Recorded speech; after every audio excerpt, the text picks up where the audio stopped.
विधानसभा चुनावों के साथ आप देखिए केंद्रीय एजेंसियां अब एक्शन मोड में दिखाई दे रही हैं। अब देखिए प्रदेश में एक बार फिर ईडी का एक्शन देखने को मिला है। पीएचईडी घोटाला प्रकरण में ईडी की दस्तक राजस्थान में देखने को मिली। पीएचईडी से जुड़े ठेकेदारों और दलालों के ठिकानों पर दबिश दी है ईडी ने। वहीं पर आईएएस सुबोध अग्रवाल के ठिकानों पर भी ईडी की टीम पहुंची है। ईडी की टीमें सचिवालय पहुंची और ईडी की टीम में महेश जोशी सुबोध अग्रवाल के कक्ष में पहुंचने की सूचना भी मिली है। जल भवन मुख्यालय में भी ईडी की टीम पहुंची। जेजेएम से जुड़ी फाइलों को ईडी की टीमें खंगाल रही है। तो देखिए जल जीवन मिशन लगातार 5 से 6 महीनों पहले से ईडी के संकेत यहां पर दे दिए गए थे कि जल जीवन मिशन में कई सारे घोटाले होने की संभावनाएं दिख रही हैं। इसी पर ईडी एक्शन मोड में थी, कई लोग इसके रडार पर थे। अब जल जीवन मिशन से जुड़ी फाइलों को ईडी की टीमें खंगाल रही है, ढूंढ रही है। वहीं पर कुछ अधिकारियों के ठिकानों पर भी ईडी की कार्रवाई जारी है। Chief engineer special project Dinesh Goyal के आवास पर भी ईडी की कार्रवाई। इसके अलावा चीफ इंजीनियर शहरी केडी गुप्ता के आवास पर भी यह कार्रवाई ईडी की चल रही है। प्रदेश भर में करीब 20 ठिकानों पर ईडी की कार्रवाई हो रही है। दौसा की बात की जाए तो दौसा में भी ईडी की कार्रवाई। ईडी की टीम देखिए जयपुर ही नहीं दौसा भी पहुंची है और जल जीवन मिशन घोटाले पर यह बड़ा एक्शन, बड़ा शिकंजा कसती हुई दिखाई दे रही है प्रवर्तन निदेशालय की टीम। पीएचईडी में जल्द ही बड़ा धमाका होगा। ये देखिए संकेत मिलने की संभावनाएं अब शुरू हो चुकी हैं।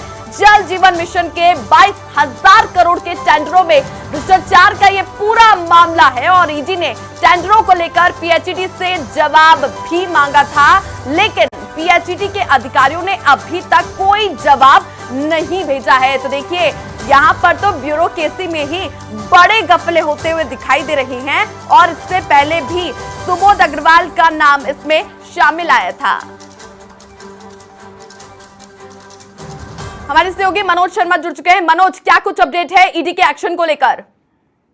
बिल्कुल सभी बताना चाहूंगा, आज सुबह से कार्रवाई जल भवन में 3 स्थानों पर चल रही है और यहाँ पर जो ईडी की कार्रवाई है बंद कमरे में जो अधिकारी कार्मिक हैं वो कर रहे हैं। किसी को भी अंदर नहीं घुसने दिया जा रहा है। यहाँ तक कि जो कार्मिक हैं वन विभाग के एक तरह से हड़कंप यहाँ मचा हुआ है। हर कर्मचारी और अधिकारी में ये उत्सुकता है कि आखिर हो क्या रहा है। तो कह सकते हैं एक बड़े घपले का खुलासा यहाँ ईडी करने में जुटी हुई है। जहाँ तक अधिकारियों की बात की जाए तो जो एसीएस है इसके जल संसाधन के सुबोध अग्रवाल, उनके आवास पर भी कार्रवाई है वो चल रही है।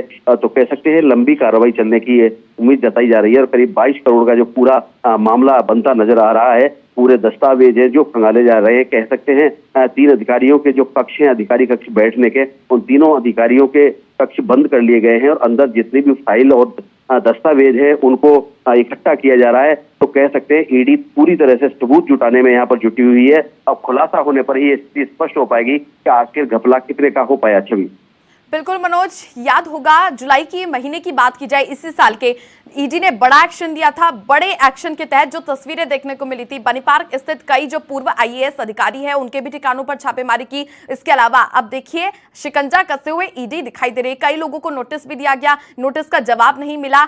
ईडी काफी दिनों तक चुप बैठी, लेकिन उसके बाद एक बार फिर ईडी का ये शिकंजा कितना बड़ा हो सकता है और कितने तार इसमें शामिल हो सकते हैं?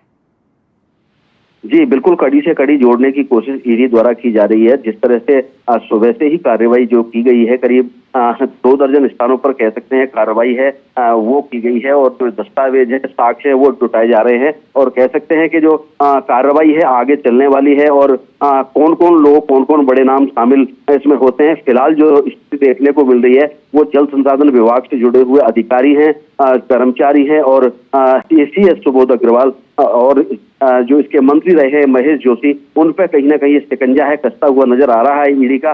फिलहाल देखने वाली बात यही होगी कि कौन कौन लोग इसमें जुड़े हुए हैं और काफी कुछ जो फर्में हैं, ठेकेदार हैं, उनके नाम भी इसमें शामिल होने हैं। क्योंकि जो फर्में हैं, ठेकेदार हैं, जो जिन फर्मों को ब्लैक लिस्टेड कर दिया गया था और नियम भी यही है कि जो फर्में ब्लैक लिस्टेड हो जाती हैं, चाहे वो किसी भी प्रांत में हो, उनको दूसरे प्रांत में भी जो ठेका है वो नहीं दिया जाता। लेकिन यहाँ ऐसा देखने को मिला है कि मध्य प्रदेश में जिस फर्म को ब्लैक लिस्टेड रेट कर दिया था उस फर्म को यहाँ राजस्थान में कॉन्ट्रैक्ट दिया गया है। तो कहीं ना कहीं एक घपले की जो बू आ रही है वो निकलकर सामने आएगी।